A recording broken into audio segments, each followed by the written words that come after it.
Erzurum Tortum Şelalesi. Maşallah.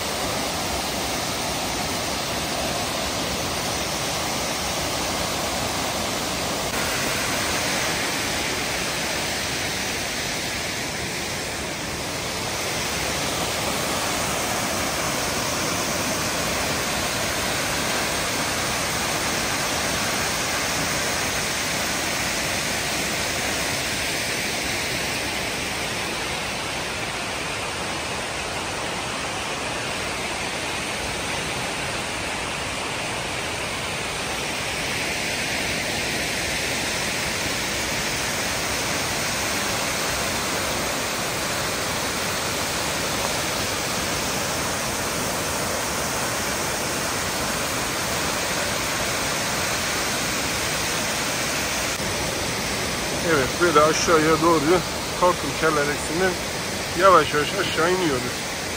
Buradan aşağıdan bakalım. Ama üzerimize sürekli su sıçrıyor. Gökkuşağı çok güzel. Harika.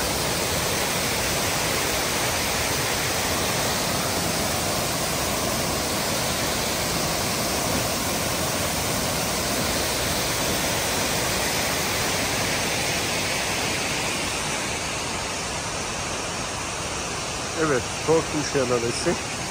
Görmemiştik. Geldik, yerinde gördük. Çok da güzel. Tavsiye ederim. Görmek isteyen arkadaşlar gelip görebilir. Mükemmel bir yer.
Evet, çok sıcak.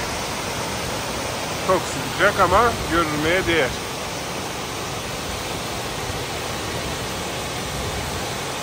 Şimdi yasak olmayacaktı, orada yüzecektim.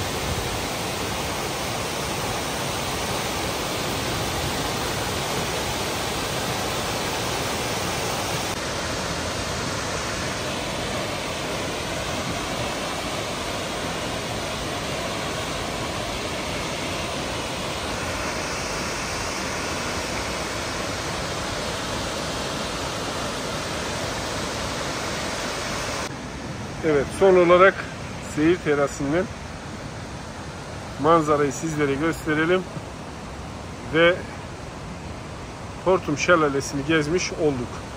Manzara mükemmel.